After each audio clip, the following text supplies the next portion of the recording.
Bonjour et bienvenue à Une fois paisible. Aujourd'hui, on regarde la doctrine de la prédestination. Est-ce que nous sommes prédestinés depuis la fondation du monde pour être soit sauvés, soit perdus? On regarde ça tout de suite.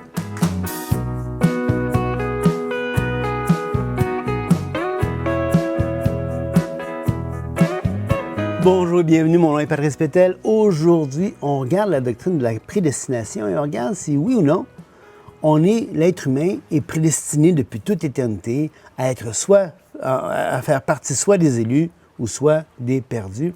Et un des passages qui est souvent utilisé pour parler de la prédestination, c'est Éphésiens 1:11. En fait, ce passage-là n'est pas seulement utilisé pour parler de la prédestination, il est aussi utilisé pour parler de ce que j'appelle un providentialisme exhaustif.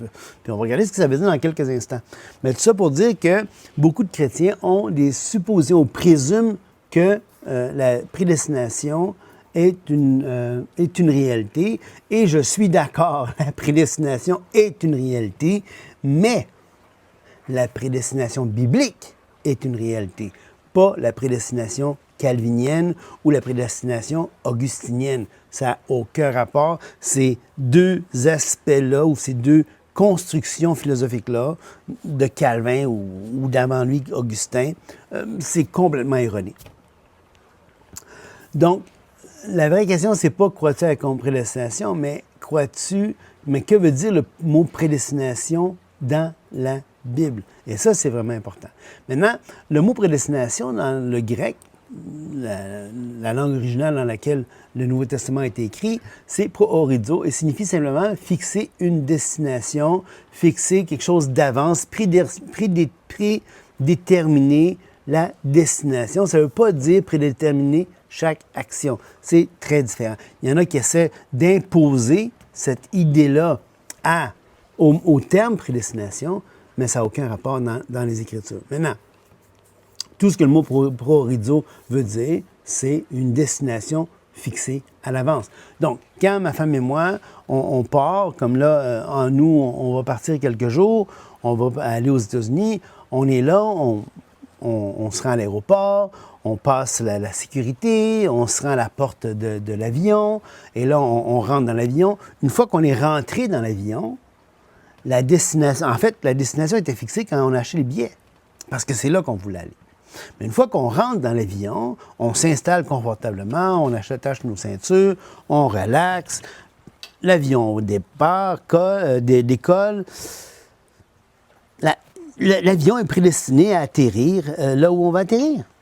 C'est ça, la destination est fixée d'avance. On pourrait prendre l'analogie d'un train, on pourrait prendre l'analogie quand on va partir d'ici, de la région de l'Estrie, et qu'on va retourner en Mingani, bien, la destination, elle est fixée d'avance. C'est là qu'on s'en va chez nous, en Mingani. Donc,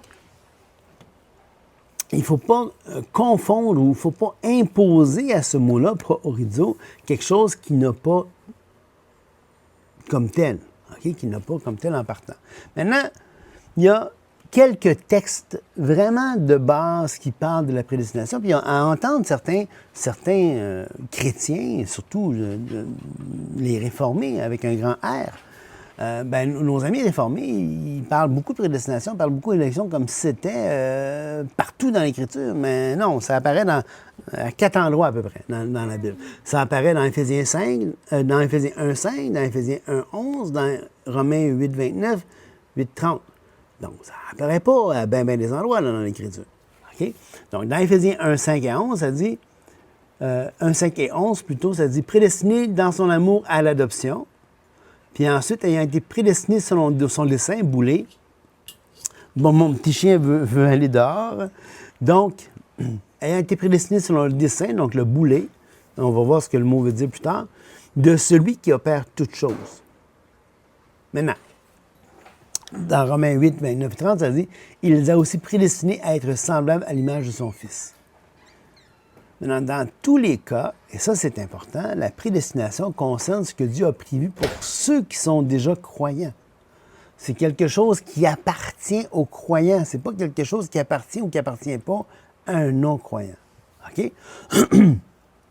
Donc, ce que Dieu, ça concerne ce que Dieu a prévu pour ceux qui sont déjà croyants. C'est quelle destination Dieu a prévue pour le croyant. Il a été placé en Jésus-Christ. Quelle est sa destination finale? Bien, une fois que tu as placé ta confiance en Jésus-Christ seul pour la vie éternelle, tu es prédestiné et ta destination finale, bien, c'est la glorification. C'est essentiellement ça que va dire Romains chapitre 8.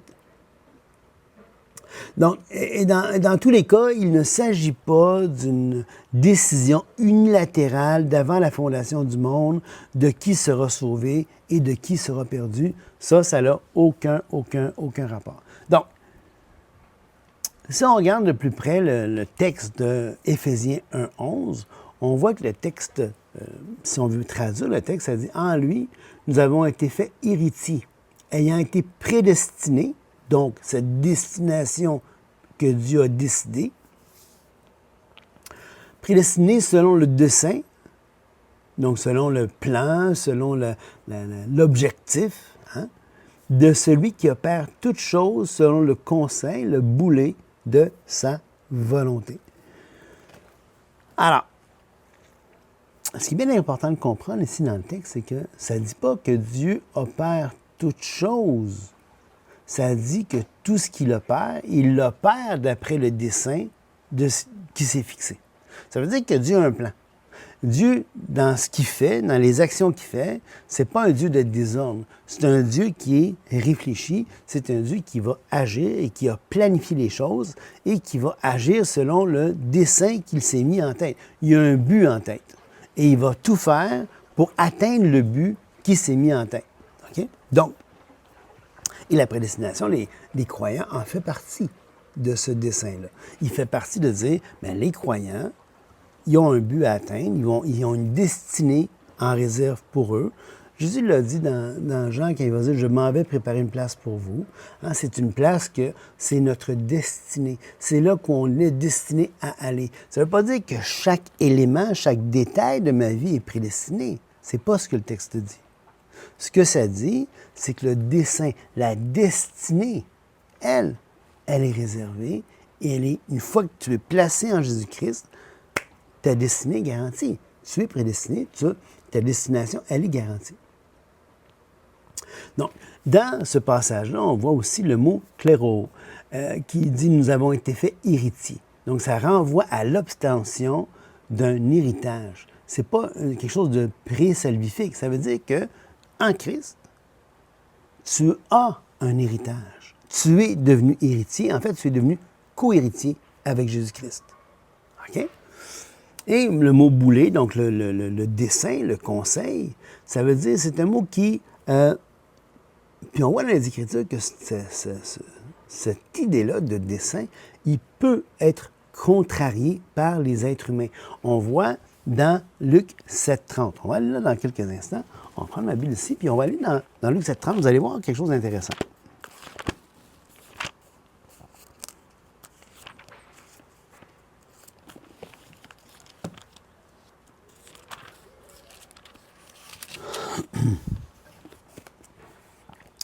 Ça dit, mais les pharisiens et les docteurs de la loi, en ne se faisant pas baptiser par lui, ont rendu nul à leur égard le dessein de Dieu. C'est le même mot ici, même boulet. Donc, on voit que les pharisiens, Dieu avait un dessein, Dieu avait un but pour eux autres. Dieu avait une idée, il y avait un plan pour ces gens-là, mais ces gens-là l'ont rendu nul. Donc, ce boulet-là, ce n'est pas quelque chose d'irréductible. Certainement que Dieu peut, s'il a décidé, te dire non, non, non, eux autres vont là, c'est point final de barre. Okay? C'est réglé, c'est fait. Dieu, quand il décide qu'il ne changera pas d'idée, Dieu ne changera pas d'idée. Ça, c'est clair. Par contre, ce n'est pas tout ce que Dieu décide, pas tout ce que Dieu planifie qui est inchangeable en ce sens-là. Okay? Parce qu'on le voit à plusieurs endroits dans les Écritures, comment est-ce que Dieu, vraiment souvent, va altérer ses plans, va changer ses plans. Okay? Donc, on voit ça, entre autres, dans Osée, chapitre 11. Dans Osée 11,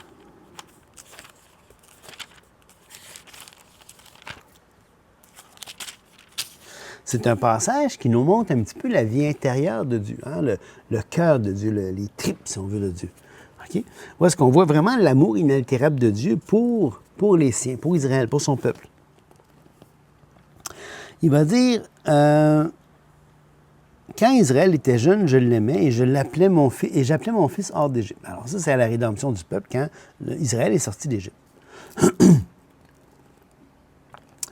Il dit, mais ils se sont éloignés de ceux qui les appelaient.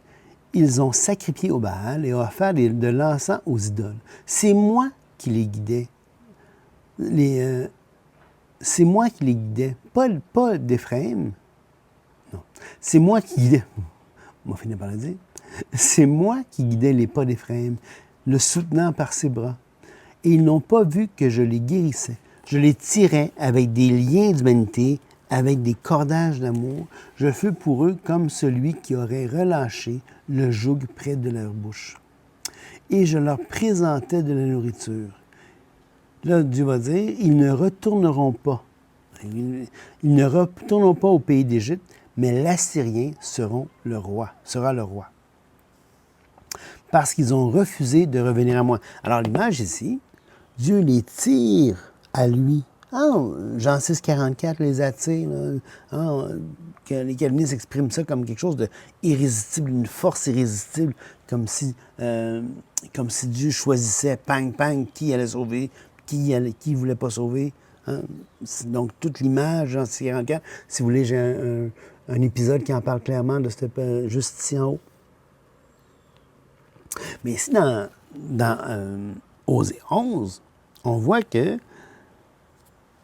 malgré le fait que Dieu les attire à lui, les tire avec des cordages d'amour, les attire à lui avec de l'amour, bien, on voit qu'ils ont refusé de revenir à lui. Alors, c'est jamais, c'est pas que c'est jamais, Dieu peut choisir, mais on voit que Dieu, c'est un Dieu d'amour, c'est pas quelqu'un qui force la relation, c'est quelqu'un qui respecte ça. OK?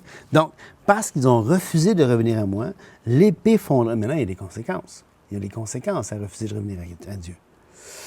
Ils n'arrêteront pas d'être leur peuple, mais il va y avoir des conséquences en crime. OK? Donc, il dit, « Mon peuple est enclin à s'éloigner de moi. » On est au verset 7. On les rappelle vers le Très-Haut, mais aucun d'eux ne l'exalte. Que ferai-je de toi, Éphraïm? Dois-je te délivrer, Israël? Te traiterai-je commandement? Te rendrai-je semblable à Tséboïm? Et là, regardez bien ce que Dieu va dire.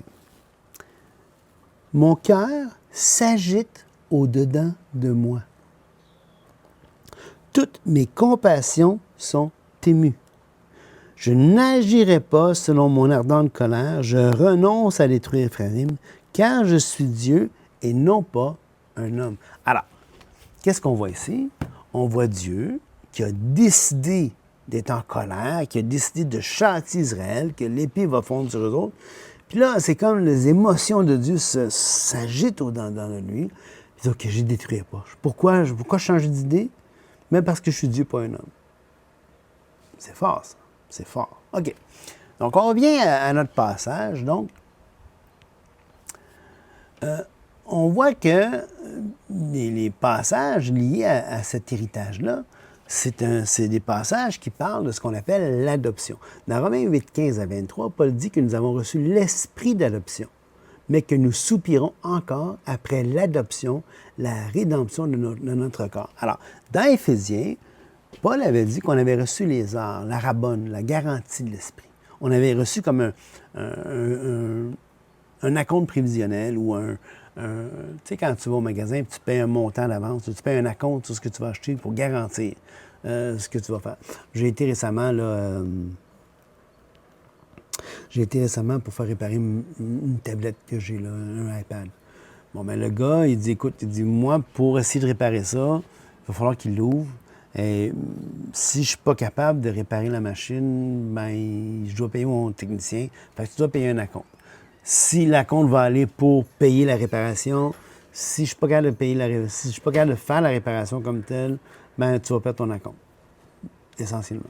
Alors, ici, dans Romains 8, 15 à 23, on voit que Paul va dire on a reçu l'esprit de l'adoption. On n'a pas reçu l'adoption comme telle, mais l'esprit de l'adoption. On a reçu un gage, une garantie de ce qu'on allait recevoir, un arabon. OK? Donc, Paul dit que nous avons reçu l'esprit de l'adoption et que nous soupirons encore après l'adoption, la rédemption de notre corps. Alors, on va recevoir l'adoption complète et finale lorsque notre corps va être racheté, lorsque notre corps, on va avoir la rédemption du corps, le salut du corps, donc la glorification du corps. On va avoir un nouveau corps. Avant ça, avant la résurrection, donc, le corps ne sera pas sauvé. Notre esprit, notre âme, oui, mais pas le corps. Le corps, il va l'entendre, il va se désagréger. C'est dû à un grand honneur pour le corps de ses saints, pour même la viande de ses saints. On voit ça ailleurs, mais je ne parlerai pas le temps d'en parler aujourd'hui. Mais dans Galates 4, 1 à 7, ça dit que l'adoption, dans le contexte antique, était une cérémonie de reconnaissance légale où un fils accédait à l'héritage à sa maturité. Alors, ce que dit le texte ici dans Éphésiens 1, 11, c'est qu'on a un gage d'un héritage. L'héritage, et Paul est cohérent dans ça. Il en parle dans Éphésiens 1, où est-ce qu'il parle de la prédestination. Il en parle dans Romains 8, où est-ce qu'il parle de la prédestination. Tout est cohérent, tout est clair. Hein, ça parle de l'héritage qu'on va recevoir étant majeur, étant adulte. On reçoit l'héritage. Hein? Et donc, quand on a une reconnaissance légale d'être fils, parce que contrairement à aujourd'hui, où est-ce que merci Julie pour l'eau.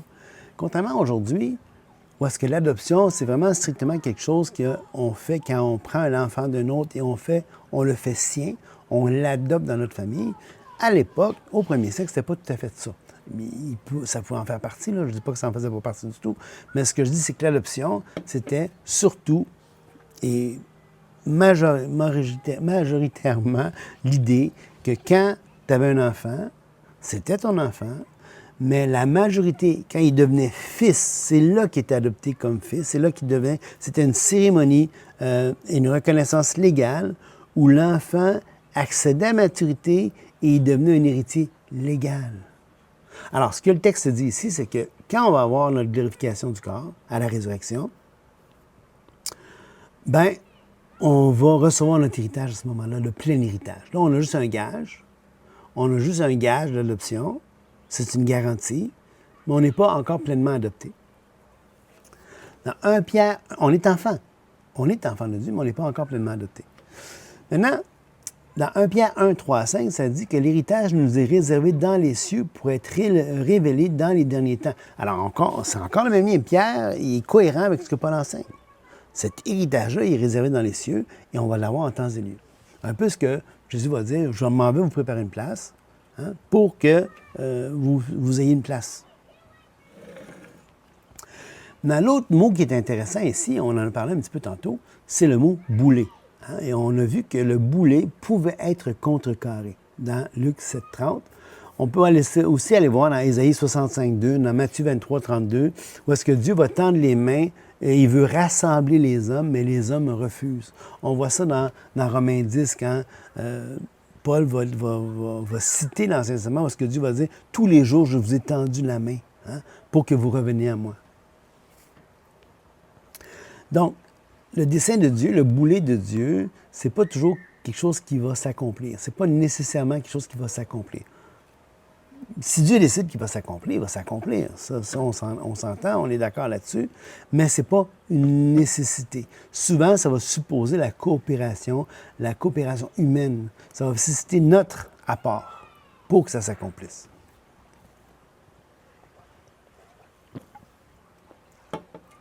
Donc, la prédestination n'est pas une présélection rigide et unilatérale. Elle concerne ce que Dieu a prévu pour ses enfants. Ça concerne l'adoption, ça concerne la rédemption du corps, ça concerne la glorification qui va se réaliser au retour de Christ. Donc, donc à la résurrection des croyants. Il y a 2 résurrections, mais ça, on ne s'embarquera pas dans ça aujourd'hui. Maintenant, en conclusion, qu'est-ce que dit l'Écriture? Ça dit que la Bible est claire, Dieu prédestine les croyants à un héritage qui est glorieux. Hein? C'est pas une question, tu es prédestiné à cet héritage-là. Dans 1 Jean, ça dit « Ce que nous serons n'a pas été encore manifesté » dans 1 Jean 3, 2. mais nous serons semblables à lui. C'est là la véritable doctrine de la prédestination biblique. Maintenant, je veux quand même revenir sur cette idée que Dieu opère toutes choses. Et c'est vraiment important, je veux le redire, c'est quand Dieu dit, quand Paul dit dans Éphésiens 1, que Dieu opère toutes choses selon son dessein, selon son plan, il n'est pas en train de dire que toute chose qu'il fait, que tout ce qui se passe est selon son plan. Il est en train de dire, c'est Dieu qui opère. Quand Dieu opère, tout ce qu'il opère, il le fait selon un plan qu'il a prévu d'avance. Il a prévu un plan et il va l'accomplir. Il avait prévu un plan pour les scribes et les pharisiens, qu'on a vu dans Luc 7,30. Mais dans ce plan-là, il y avait cette provision de dire, bien, ils peuvent rejeter le plan que j'ai pour vous, le plan d'amour et de paix que j'ai pour eux. Ils peuvent le rejeter, ils vont en assumer les conséquences. Mais ils peuvent le rejeter. OK? Donc, on met les choses en perspective, on comprend que ce n'est pas une question de providentialisme exhaustif. Pourquoi providentialisme exhaustif? J'ai dit que je vous expliquerai ce que ça veut dire. Bien, la providence de Dieu, c'est que Dieu prend soin de nous autres. Dieu s'assure, on voit un petit peu ça dans Hébreux chapitre 1, où est-ce qu'il soutient toutes choses par sa parole puissante. Hein? On voit dans Acte 17 qu'on a la vie, le mouvement et l'être en lui, en Dieu. Dieu soutient toutes choses. Dans Colossiens 1, Christ s'assure que toutes choses tiennent ensemble, ait cette cohésion ensemble dans le grec. Donc Dieu a cette providence, s'assure que tout fonctionne, que tout reste. Parce que s'il devait arrêter de soutenir toutes choses, probablement qu'on disparaîtrait comme la poussière au soleil, comme de la fumée au vent. Donc, Dieu soutient toutes choses, cette providence-là, mais ça ne veut pas dire que Dieu contrôle toutes choses. C'est très, très différent. C'est juste que Dieu s'assure que tout fonctionne comme il a prévu que ça fonctionnerait, mais il ne prend pas les décisions à notre place. Il s'assure qu'on puisse prendre les décisions qu'on a à prendre ou qu'on décide de prendre. OK? Donc, il soutient notre libre arbitre, il soutient toutes choses, il soutient toutes les lois physiques, il soutient tout ce qui fonctionne. Toute la création fonctionne très bien parce que Dieu soutient la création. Et s'assure que tout fonctionne comme il a bien voulu que ça fonctionne. C'est ça la providence. Okay? Maintenant, la providence exhaustive ou le providentialisme, c'est que là, on pousse cette idée de providence à l'excès, à l'extrême. Là, c'est comme si c'est un déterminisme complet et méticuleux. Ça veut dire que là, Dieu détermine chaque molécule, chaque mouvement, même dans le monde quantique, là, chaque électron-mouvement électronique, les quarks, jusqu'au plus profond de la matière, de la constitution de la matière, Dieu contrôle moindrement tous les détails. C'est ça, ce genre de déterminisme, de providentialisme exhaustif. C'est ça que ça veut dire. Okay? C'est pas comme ça que Dieu a créé le monde. Au contraire, Dieu il a voulu un monde dynamique. Il a voulu avoir une relation avec l'être humain, mais pas juste avec l'être humain.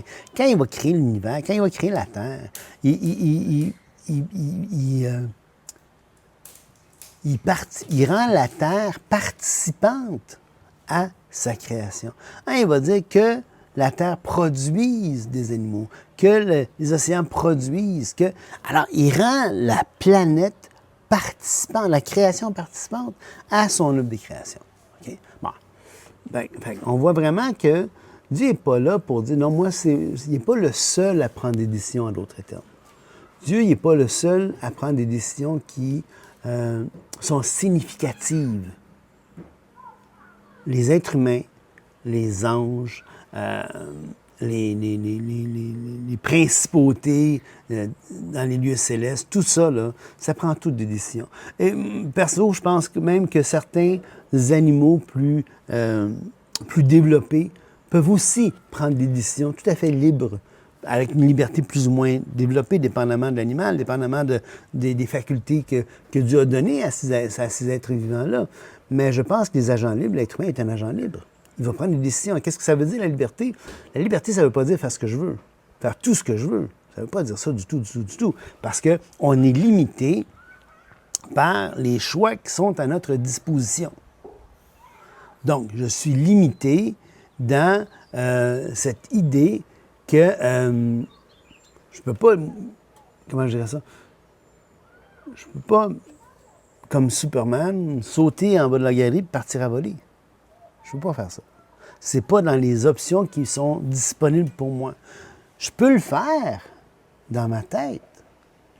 Hein, j'ai la volonté, j'ai l'imagination de faire tout ce que je veux. Je peux décider toutes sortes de choses dans ma tête, mais je ne peux pas l'actualiser dans la réalité parce que ce n'est pas des options qui me sont disponibles. Donc, il y a deux choses pour que quelqu'un soit libre, pour que la liberté s'actualise. La liberté, c'est jamais une superpuissance. C'est pas un super pouvoir comme les super-héros dans Marvel ou dans DC. Là. Ça n'a aucun rapport. La liberté, c'est l'action découle de mes décisions, de mes délibérations. Et ces délibérations-là, et ce qui peut se produire, c'est au fur et à mesure que je grandis, que je vieillis, hein, l'enfant, les choix qu'il a faits, les décisions qu'il a prises, et ainsi de suite, comment il a réagi aux circonstances autour de lui, l'enfant, va tranquillement former son caractère. Alors, ultimement, il est responsable de ses choix. Ça ne veut pas dire que, comme par exemple Luther, quand Luther a dit « j'ai pas le choix que de m'en soumettre à ma conscience », il va dire « j'ai pas le choix ». Ça veut dire quoi? Ça veut dire qu'il n'était pas libre? Non, ça veut dire que à ce moment-là dans sa vie, là où il en était rendu, en fonction des choix et du caractère qu'il s'était formé durant toute sa vie, il était arrivé à un point dans sa vie où est-ce que cette décision-là allait de soi, à cause de ce caractère qui s'était formé dans sa vie, OK? Par ses choix personnels, par la culture, par les croyances qu'il avait adoptées, par les croyances qu'il avait rejetées, par les valeurs qu'il avait, par les goûts même qu'il pouvait avoir. Tout ça fait en sorte que la personne se développe dans le temps, OK? Puis la personne se construit sa personnalité, construit son caractère, construit ses valeurs, construit ses croyances, et ainsi de suite. Et il est libre de plusieurs de ces choses-là, plusieurs de ces choix-là. Mais à un moment donné, plus tu avances dans le temps, plus tes choix sont de plus en plus figés. Hein? Là, on dévie de moins en moins de notre routine, on est plus figé dans nos actions. On peut toujours faire autrement, mais souvent, c'est comme on devient, entre guillemets, sclérosé. Nos choix deviennent de plus en plus restreints. Okay? C'est pas une nécessité. C'est pour ça qu'il faut développer l'acuité mentale, il faut prendre des choix qui vont faire en sorte que je vais délibérer, que je vais réfléchir, se garder actif intellectuellement, se garder actif spirituellement, pour que cette capacité de décision soit encore flexible. Okay? Mais il peut très bien arriver, et tant mieux pour certaines choses, si je me discipline à toujours prendre des choix moraux dans certains domaines de ma vie, bien ces choix moraux-là deviennent de plus en plus faciles à prendre. Parce que mon caractère se forge. Je suis responsable ultimement d'avoir forgé mon caractère. Hein? À cause des choix, des décisions que j'ai prises dans ma vie. Et plus ça va comme ça. Mais, donc, la liberté, c'est pas juste un super pouvoir, là, je peux toujours faire ce que je veux, c'est pas ça. Là. Ça n'a jamais été ça. Même Dieu n'est pas libre de cette façon-là. Okay?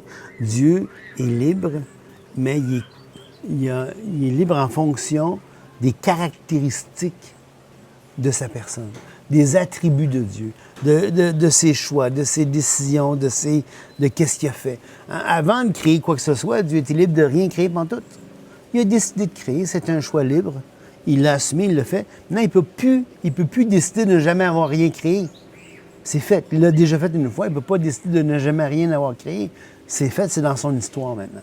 OK? Donc, c'est ça la liberté. C'est pas un super pouvoir, c'est juste le choix découle de toi, de tes décisions, de tes délibérations. Est-ce que ça veut dire que quelqu'un ne peut pas se laisser juste pousser par les événements puis être comme réagir tout le temps comme instinctivement aux circonstances? Oui, il peut faire ça. Mais il diminue c'est pas qu'il n'y a pas la capacité d'être libre et de faire des choix éclairés et délibérés. C'est qu'il il se laisse pousser par les événements, par les circonstances autour de lui, et il n'assume pas la liberté que Dieu lui a donnée. OK?